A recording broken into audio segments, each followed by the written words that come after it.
Lesson 42, Modern Caveman. We talk about caving in this text. Now first, listen and bear this question on mind.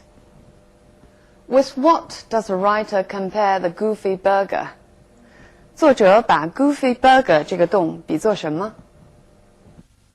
Cave exploration, or potholing as it has come to be known, is a relatively new sport.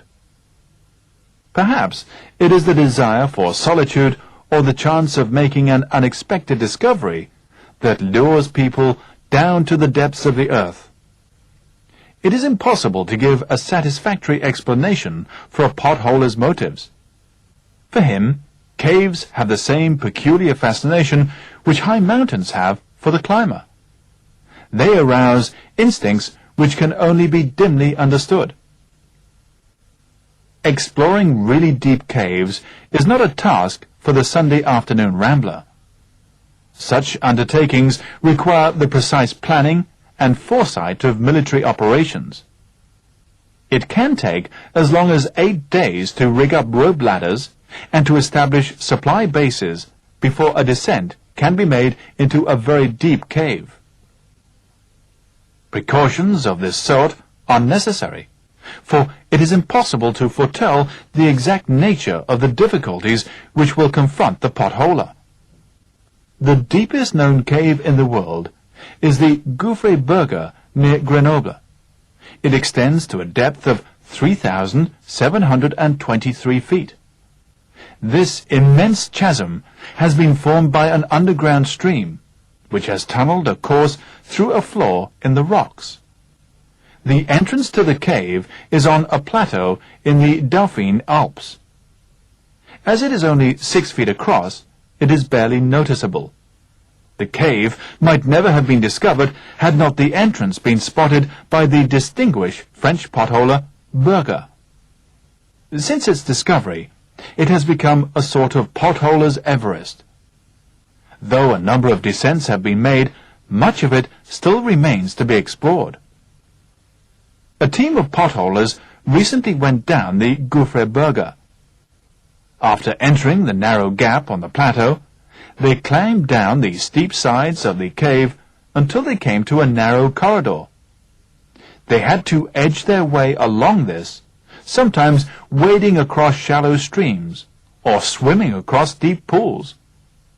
Suddenly they came to a waterfall, which dropped into an underground lake at the bottom of the cave.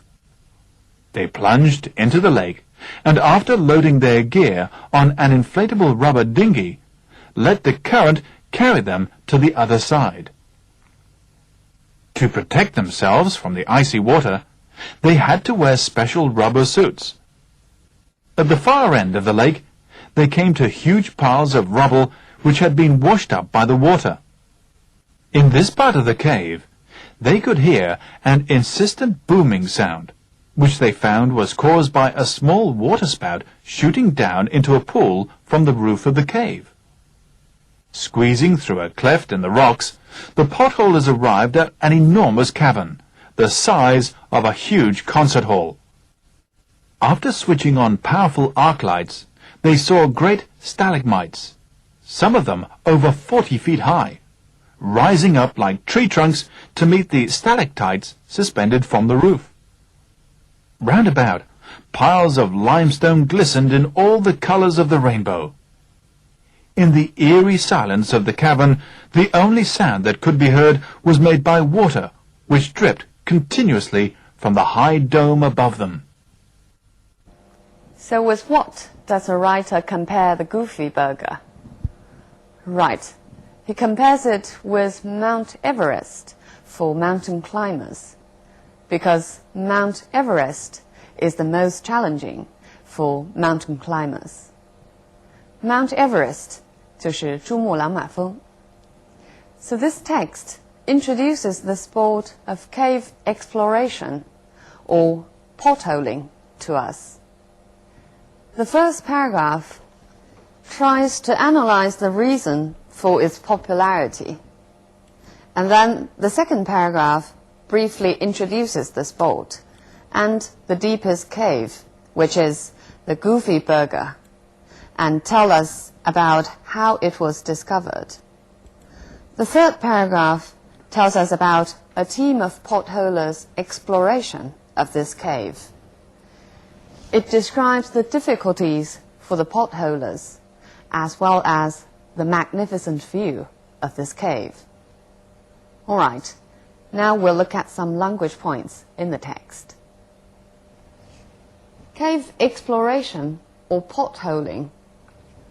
Potholing, so we know, means cave exploration. Pothole is a deep cave formed underground. 是指地下的洞穴. Potholing refers to the sport. We can say to go potholing. The person who goes potholing is called a potholer. The desire for solitude. Solitude means being physically alone and mentally cut off by your own wish or compulsion, or by your own choice. 独处. It's a little bit different from being alone or being lonely. Being alone is being on one's own. Feeling lonely, you can feel lonely even when you are being with a lot of people. That lures people down to the depths of the earth. Lure means similar to attract or attempt. It indicates a kind of irresistible force, and sometimes deceived into something, but not necessarily bad. Lure 指的是不可抗拒的诱惑，但是引诱的东西未必是坏的东西。Attract 也是吸引，但是它的程度较弱。It does not indicate a kind of irresistible force. Tempt 也是引诱， but tempt usually refers to something evil that you are tempted into. Look at this example. She was lured into the job by the offer of a high salary. 因为工资很高，所以她被引诱的做这个工作。Which can only be dimly understood. Dimly means vaguely. It can mean differently in different contexts. For example, she found herself in a dimly lit room. Dimly here means a vaguely lit room, 是指光线微弱的。He was only dimly aware of the risk. Dimly here means the same as the text. Dimly understood means only not clearly understood. Here means he was only very vaguely aware of the risk. 对这个风险，他只是模模糊糊地意识到了。It can take as long as 8 days to rig up rope ladders. Take as long as 8 days is a way to emphasize how long it takes. It means actually, it can take 8 days. 所以这是一种强调的说法。I'll give you one more example. It took him as long as 3 hours to write the first paragraph. 单单是写第一段就花了他长达3个小时。To establish supply bases. To establish means to set up. For example, we have decided to establish a new system. 我们决定建立一个新的系统。But establish can also mean to become recognized or to become famous. For example, he has established himself as a leading critic.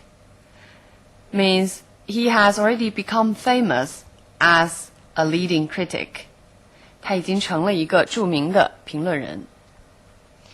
Back to the text.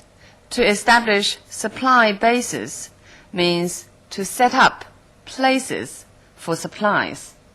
Base here refers to a particular place. Sometimes it can also be referring to a place of company or a military base. A descent is a formal way of saying before going down. Give you one more example.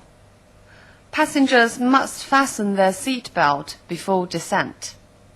降落之前，乘客必须系好安全带。It is impossible to foretell the exact nature of the difficulties. Foretell means to tell in advance or to know beforehand. For example, nobody can foretell the future. 没有人能够预知未来。The exact nature of the difficulties. Nature here means the exact kind of the difficulties. We have learned before the closeness to nature. Here nature refers to the natural world, 是指自然界。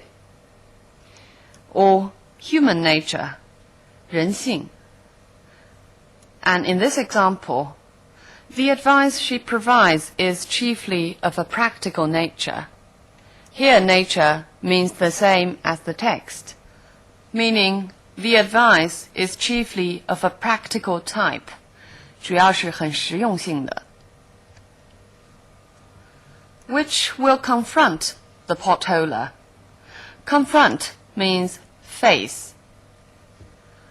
Look at these two examples. When he returned home from holidays, he was confronted with a pile of work.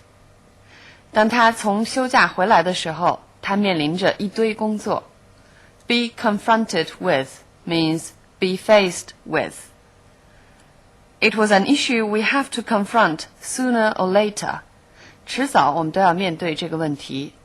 Here, confront means to face. So the difference between the two phrases is the same as the difference between be faced with and to face. 一个是指面临的情况，一个是指面对什么情况。Has tunneled a course. Tunnel here is being used as a verb, meaning to flow underground on a particular route. Course means the route of a stream. Look at this example. It has not yet been decided whether to tunnel under the river or build a bridge over it. 还没有决定是在河下边修隧道，还是在上边架桥。So tunnel here means to dig a tunnel underground. Through a flaw in the rocks. Flaw here means chasm, 裂缝。Look at these two examples to see what flaw means. A flaw in the diamond. Flaw here means a defect, 钻石中的瑕疵。You can also use flaw to refer to the vice or defect of a person. For example, jealousy is Othello's major flaw. 奥赛罗最大的弱点就是嫉妒。The cave might never have been discovered had not the entrance been spotted by the distinguished French potholer, Berger. Had not been spotted. 这里 had not the entrance been spotted 其实是一个条件状语从句，表示一种假设。表达完整的话，应当是 The cave might never have been discovered if the entrance had not been spotted by the distinguished French potholer. 所以，当由 if 引导的条件状语从句表达一种假设的时候 if 可以省略，然后把助动词提前。I'll give you more examples. If I had had any sense, I would have kept quiet about it. 我要是有点头脑的话，关于这件事情，我就应当什么也不说。那么这个条件状语从句就可以把 if 省略，把助动词 had 提前，变成 Had I had any sense, I would have kept quiet about it. Or, if you should be interested in our offer, please contact us. 如果你对我们的这个工作有兴趣，请跟我们联系。这里也可以把 if 省略 should 情态动词提前变成 Should you be interested in our offer, please contact us. The distinguished French potholder means the famous French potholder or eminent. But these two adjectives mainly describe well-known in serious undertakings, while famous simply means well-known. Much of it still remains to be explored. Remains to be explored actually means much of it has not been explored yet. So remain to be done means not yet done. For example, a great many things remain to be done. 还有很多事情没有做. It remains to be seen who will finally win means now you cannot see who will finally win. They had to edge their way along this. Edge one's way means to move ahead very slowly. For example, a long line of traffic is edging its way forward. 一条长长的车队在慢慢地往前挪。我们在以前的课文也学习过，用一个动词后边加上 one's way 可以表示行进的一种方式。For example, make one's way. Hans had made his way back into West Germany on foot. To protect themselves from the icy water, 保护以便不受伤害。For example, how can I protect my skin from the sun? 怎么样才能防晒 ？From 这个介词 it usually means not allowed to harm, or knowledge, or sight, etc. 经常用 from 的动词词组有 keep from, hide from, or shelter from, or shield from. At the far end of the lake, end means the furthest point. Look at this example. He sat at one end of the table, and I sat at the other. 我们两人每个人坐在桌子的一头。Which had been washed up by the water.